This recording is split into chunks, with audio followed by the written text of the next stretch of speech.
This is the Clark Connection Podcast, your weekly dose of inspiration and power. We'll dive deep into the stories and strategies that ignite personal growth and entrepreneurial fire.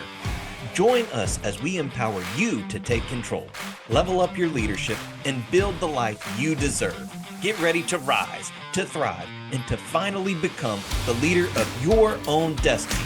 Let's go.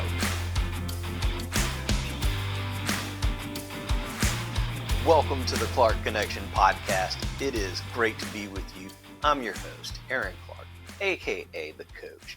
And look, we have a creepy crawly show with a guest whose job is to help you exterminate those unwanted visitors. I'm talking about Brian Delatorre, the Bug Man. He has lots of great solutions to help keep your house critter-free. But before we go there, gotta give a quick shout out to my sponsors.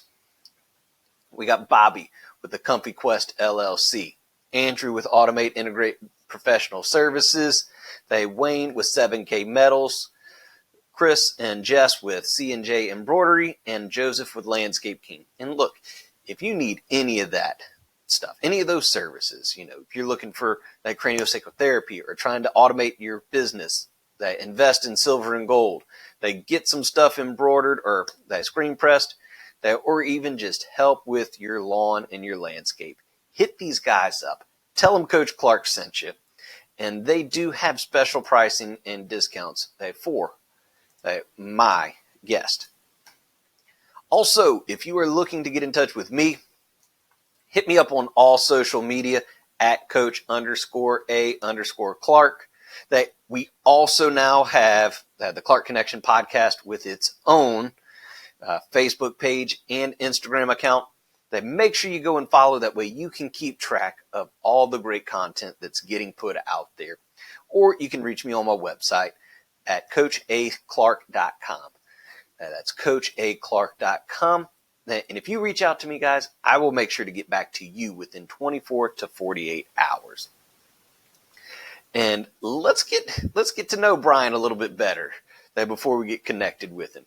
And so, Brian, first and foremost, I think that was awesome. As he said, they told me that, my spouse, I've been married for 31 years. Awesome accomplishment, and definitely leadership going on right there. Between him and his wife, he was a Piccadilly manager, general manager, for over 10 years, owned his own restaurant for 8 years, and then started working with the Bug Man 17 years now, and the last 7 years as an account manager. Great friend of mine, great man. Let's get connected with Brian. And welcome to the show, Brian. Thank you. Glad to be here. Glad to have you on.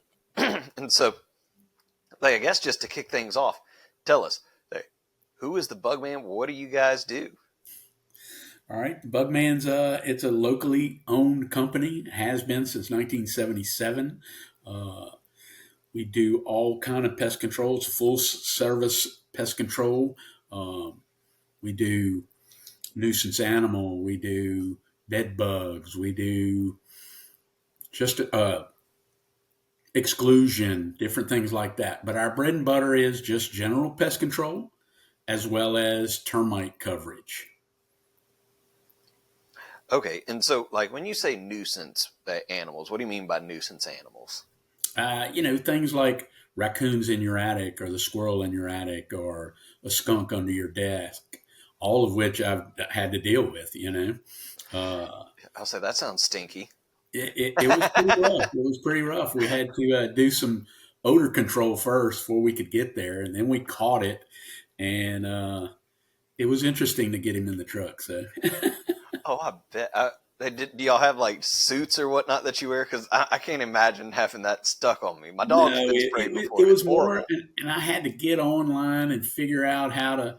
So if you walk up to it behind a big sheet, and we used a tarp, and I walked up behind the tarp and just dropped it over the cage, and he was pretty calm after that. Even as I picked him up, he didn't, go crazy or anything. Put him in the truck, and brought him somewhere else. Okay. No, I wouldn't have even thought about having to remove a skunk or anything.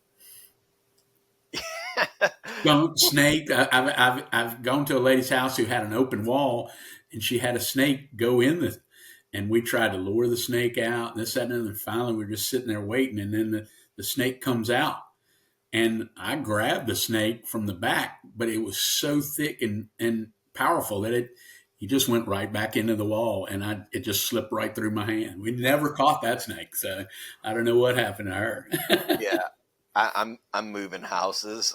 Let's set it on fire. Nobody needs to live there. There you go. I mean, I'm not like afraid of thought snakes, about but that's that. weird. Like, hey, there's a snake in my walls. Well, that's exactly. She was doing some remodeling, and so they opened the wall, and then they saw the snake slither into the wall. So it was quite a different thing. I don't know that I wouldn't have been able to sleep. Yeah, she was a little hysterical.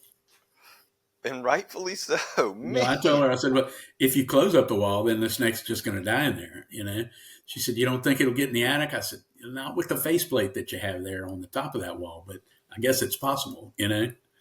So. Whew. Oh, I'd have sold it. I'm moving. I was like, and Mama would have wanted me to sell it. Yeah, I bet. You're right there. Ain't no way we stay in here.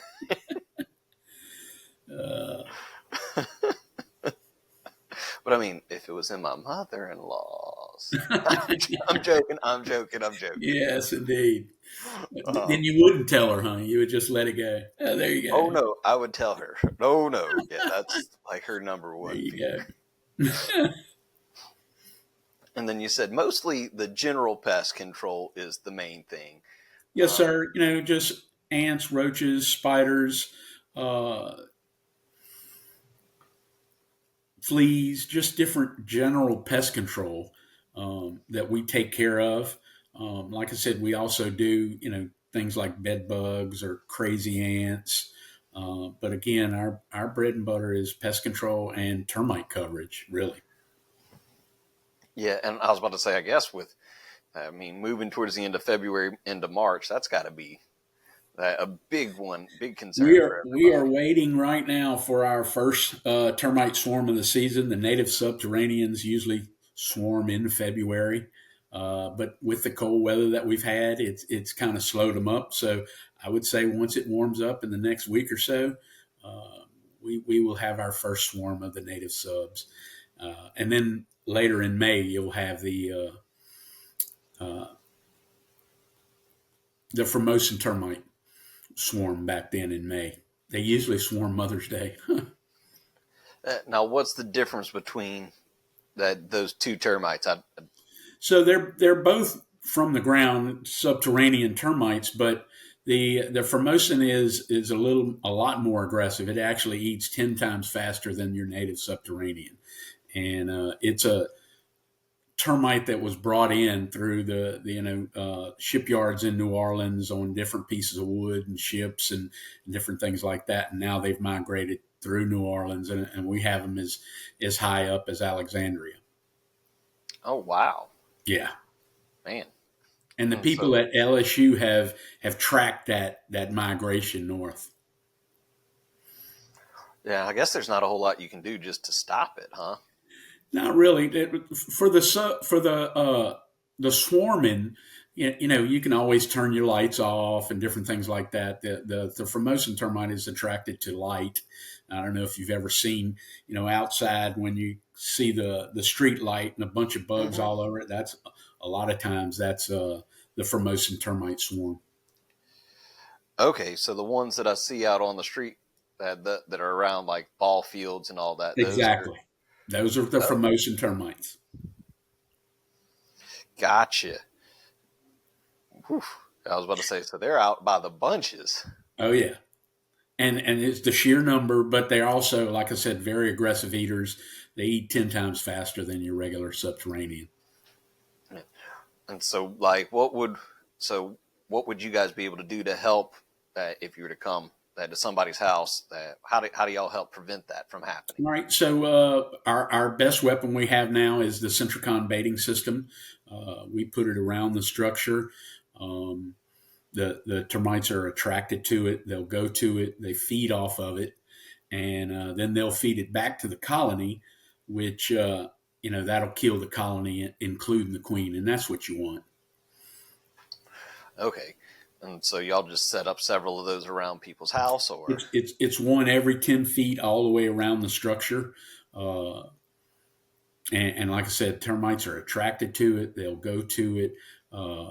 It's a really good product. I've seen different seminars where they put the Centricon station in one side of the box and moist rotting wood on the other side, and 100 termites go to the Centricon before they ever go to the wood.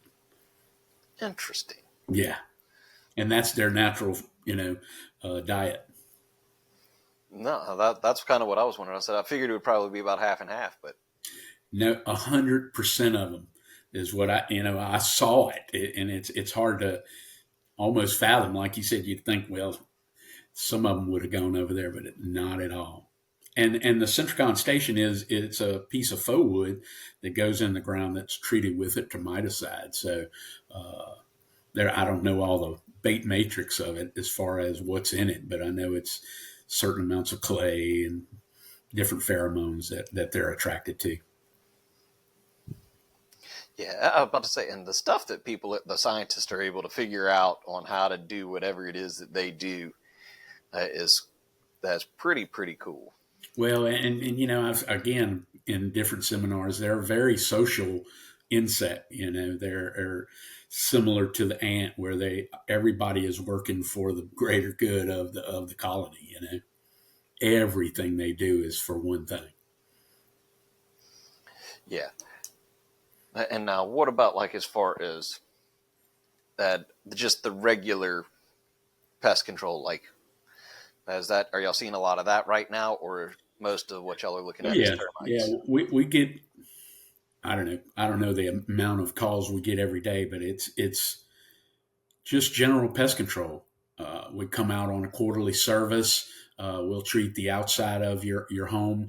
We'll treat the inside if needed, and we sweep cobwebs and different things off your walls on the outside, and just about anything that crawls across that is going to die.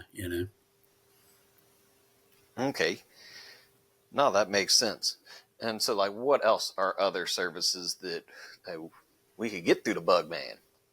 Well, so our very newest product that we started middle to late last year was the TAP insulation, which TAP stands for Thermal Acoustical Pest Control Insulation. And so it is a product that we put in your attic. It's treated with a borate. It's mostly made out of shredded paper. And so any insect that crawls across it's going to die because of the borate. But it also has, it helps with your R rating in your attic, as far as it will help you with your electricity bill by up to 30%. It'll help with, and the thermal part of that is if you ever have a room in your house that it's colder in this room than it is over here, it evens all that out. Same thing with acoustics. This room I hear much better, in this room I can't hear anything but the road. It helps with that and evens all that out. So, and there's 2 or 3 ways that we can do it. We can take whatever you already have and put it over it, or we can take everything out, sanitize it, and put it back, the new product in there. Okay. It's a pretty good product. Now, is that only in the attic, or is that like even in the walls?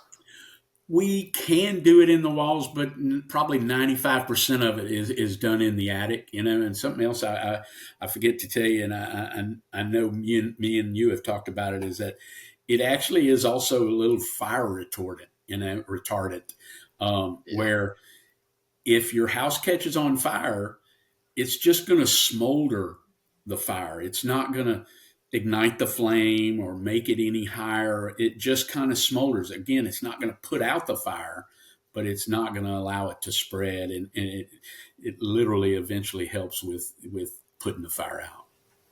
Yeah, and that's huge. I know one of my friends that was on that. He's a You got firefighter, friends?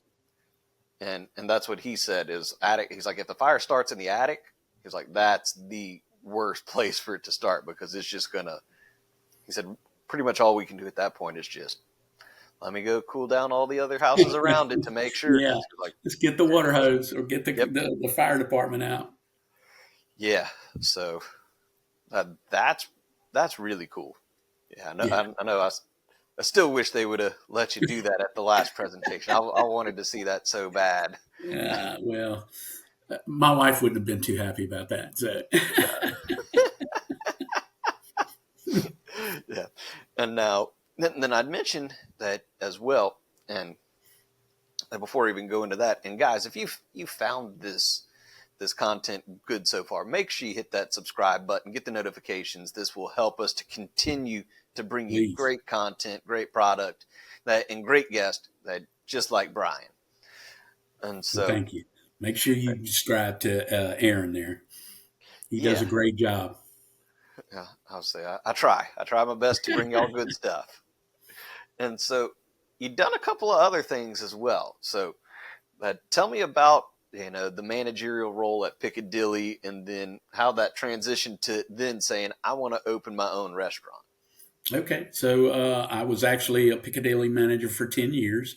Um, I went all over. We lived in Waco, we lived in Oklahoma City, we lived in Jackson, Mississippi, and each move was a move higher on the food chain there.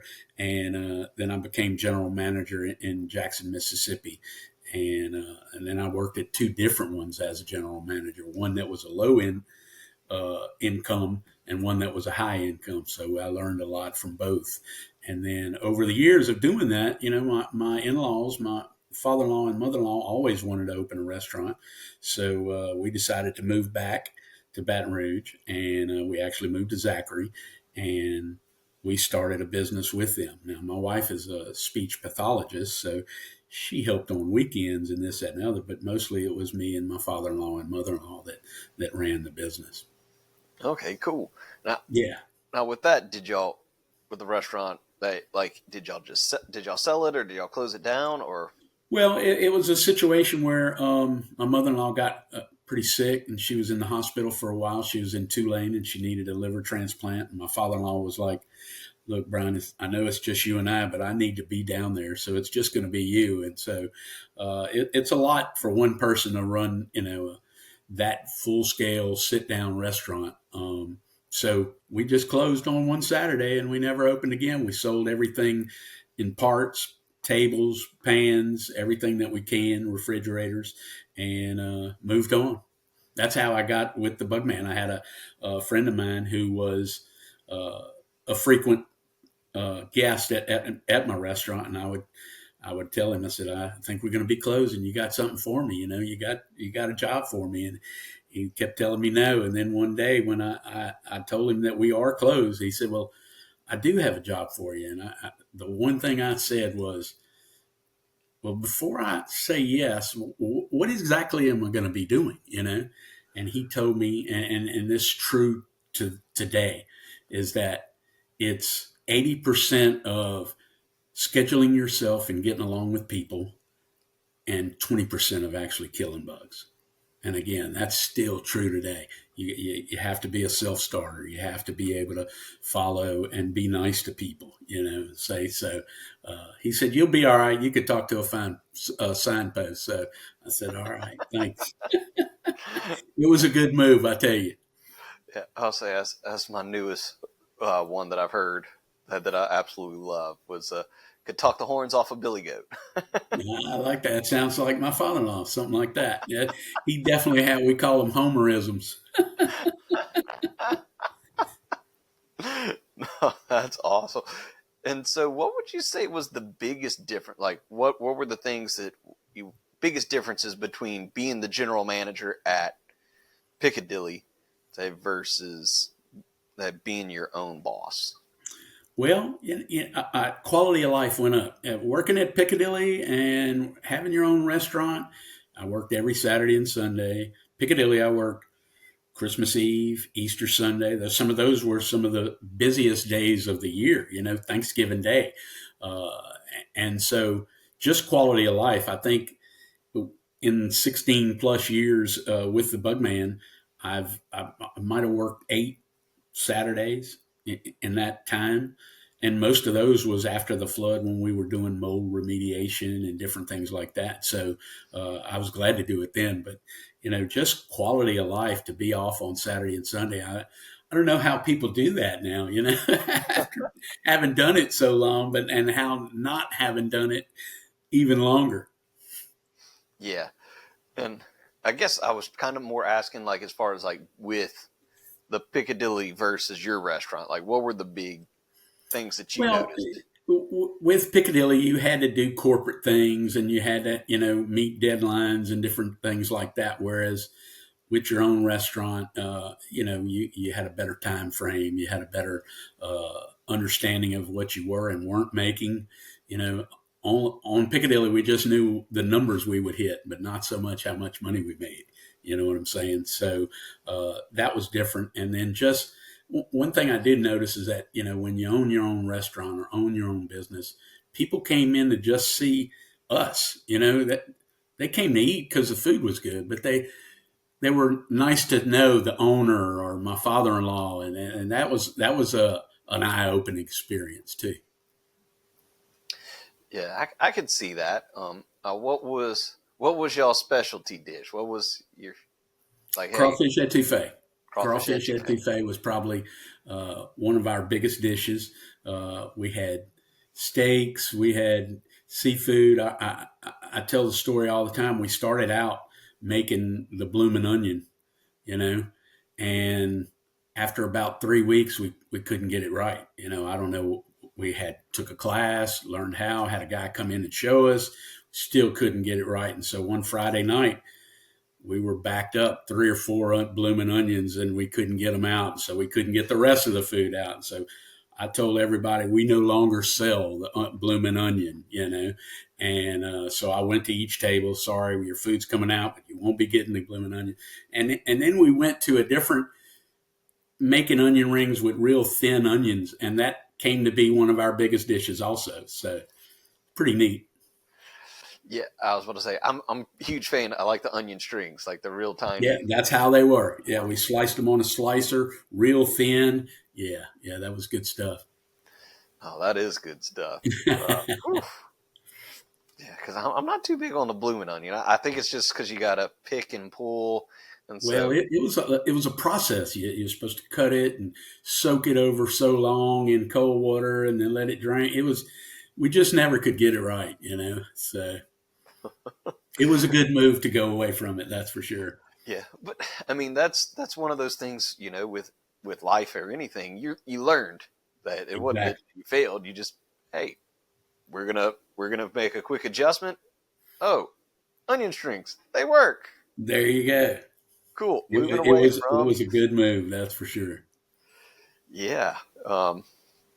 And, And that would be a big difference in what Piccadilly and owning your own business. I wouldn't have been able to do that as a Piccadilly manager. You know what I'm saying? So uh, a little autonomy was nice. yeah. Um, and so then moving in that with the Bugman, that you'd said you were in that you, I'm guessing you were field sales for the first 10 years. Actually, no, I was a pest technician. I Pest ran a technician. That was route, it.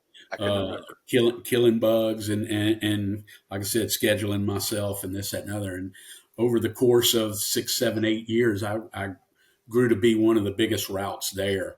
And then when he needed a service account manager, he came to me and asked me, and I told him I really didn't want to. He said, "Well, I'm going to take care of you, and this, that, and other. I need you." And rah, rah. I said, "Well, I'm a team player. I'll go for it." So it's been a good move too. So Yeah. I'll say, must not be too bad. Been in that role for there you seven go. years. Well, and it's a really good company. I was talking to my boss just the other day. I said, "You know what? 16 plus years, I still love the job. I love every bit of it." So And that's cool. And so with the account servicer, what is the biggest thing that you do with that? A lot of it is inspections, home inspections, going on and checking, but I also give you a price for what we can do. You know, your house has termites. This is what's going to be the cost for us to take care of it. You know, so a lot of it is pricing, but and some of it is taking care of the customer themselves. Hey, look, I didn't like this, or this didn't go well. What can you do for me, kind of thing. So, and I tell people all the time, look, you have my phone number. I'll answer the call at 10:30 on a Sunday. And my wife was like, no, you're not going to answer that. Oh yeah, I got to take care of my people, you know? So, you got to do it. So saying that, when's kind of what's been like the latest call that you've gotten to like, hey, come fix or do whatever? 10, 11 o'clock at night. I get them all the time. Even the other morning, I had one at 6 o'clock, and she called me to confirm her appointment at 10 o'clock at 6 o'clock in the morning.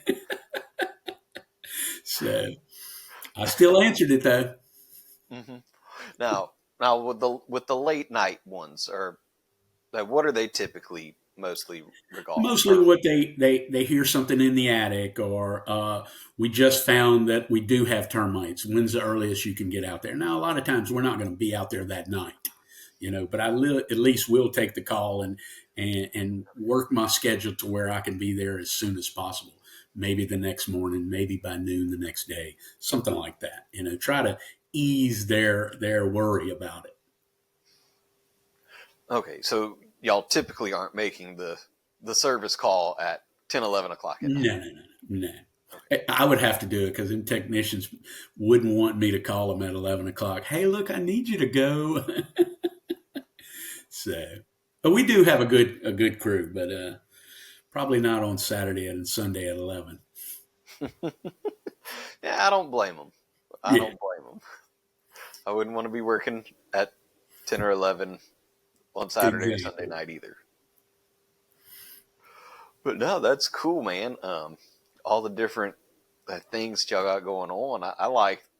I'm still pretty amped about the insulation, the The tap tap insulation. insulation, yeah, it's a very good product. It's a good product. So Now, how long have y'all had that product? we started about mid year last year. So September maybe we started selling it, and it's been something on their radar, but just finding the right product and the process of how we're going to present it and this, that, and the other. So we rolled it out, like I said, September or August of last year, and Yeah. it's been very good for us. So Um, and now is I had, how was I wanting to word that? But I guess is that something that somebody else offered, or did you guys come up with it? oh How no, did no, that? it's a product that's been years. It's Okay. been offered. It's just the Bug Man is just offering it for the first time this year or last year. Yeah, I'll say either way, still pretty cool. Well, and you know, I told you could take all your insulation out and sanitize it, and a lot of people are they like that aspect of it. You know what I'm saying? Hey, I've had rodents running up and down here. I've had squirrels in here. Let's take it all out. Let's sanitize it and put it at a good R level where it's going to help you with your electricity bill and this, that, and the other. So it's a win-win for everybody. And now, what do you mean when you say a good R level? That's the level of the heat that's in your house, or actually in the attic. You know how much insulation you have in your attic. Yeah, and I'm assuming they're pretty hot in Louisiana. It is. But I've been in a couple of them that were already had the tap insulation, and it really does help. You know, it helps even it out. Where a lot of times you go in attics, and it's even a lot hotter over here than it is over here, but it evens that to a good. I don't know. I don't want to say comfortable because nobody wants to be in the attic in July, you know. But it's not so bad. Not, I'll say, or in December trying to get down Christmas decorations. I mean, No, that's why we built a shed in the back. That's right. We're not getting in the attic. but I'd rather do it in December than in That's for sure. July. That's for sure. And so, kind of as we're starting to wind down a little bit, Yeah. the one that I love to ask everybody, Ryan, is, I believe that all leaders are readers, Yeah. but not all readers are leaders. So what is one book that you would recommend to any aspiring entrepreneur, sales leader, anything in that realm? So I've done the Dale Carnegie courses, and probably a really good sales book. It would be How to Win Friends and Influence People. You know, it's invaluable the things that you can learn. You could read it this year and read it next year and read it next year and find something new that you didn't really know, or I remember that, but you get reacclimated to it. But you talk about reading this and other. I love the book. It's called The Historian.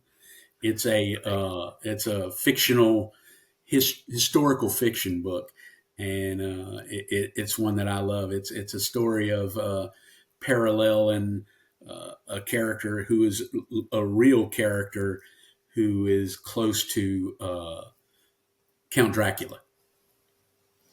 Okay. And one of my favorite books. I've probably read it 5-6 times, and it's a thick book. no, I'm always looking for good stuff to read. It's a page turner for sure.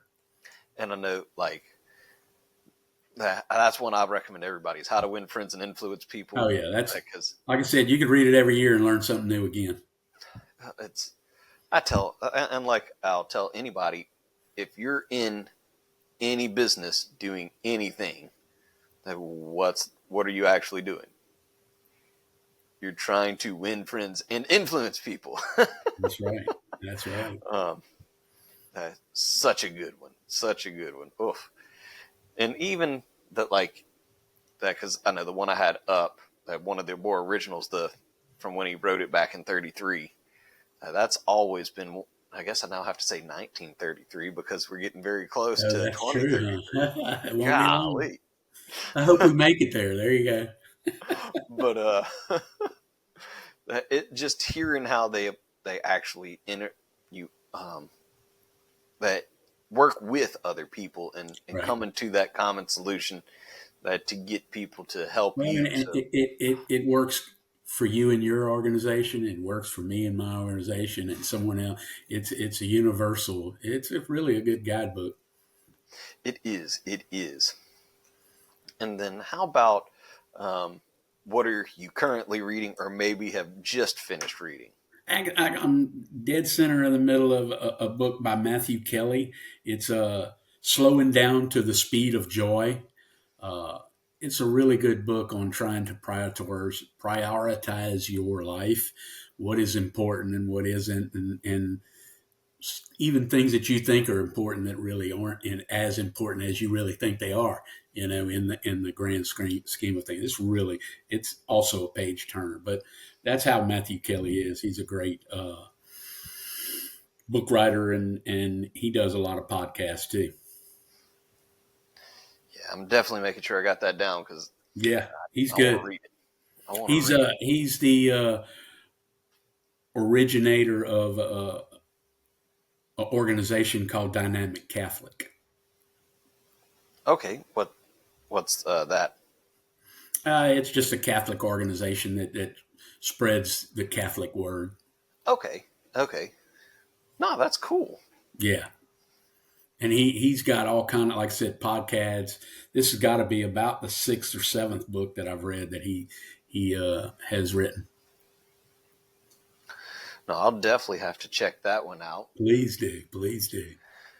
And before we go, what's one question I should have asked you but didn't ask you? Well, the one question I get, actually two, what is your favorite thing to cook? And of course, crawfish etouffee. But people ask me, what's the craziest thing you ever saw in the pest control industry? And so I tell it that I went to an outdoor hay barn in St. Francisville, and it's got 14 poles, creosote poles that are 25 feet in the air. And Mm-hmm. then it's got uh, roof rafters and a metal roof. It's open air. And the guy calls me and he said, Brian, I don't know what these are. They're on this pole. They're on this pole. They go all the way to the top. And I said, I'm telling you what that is termites. No way. What are they doing? I said, well, they're bridging all the way from the ground, 25 feet up that creosote pole to get to the roof rafters that aren't treated, and they're eating those roof rafters. And so we broke a tube open, and sure enough, they're just billowing in. But they're not in that creosote pole. They're building a highway all the way to the top so they can eat those roof rafters. Craziest thing I ever saw. Wow.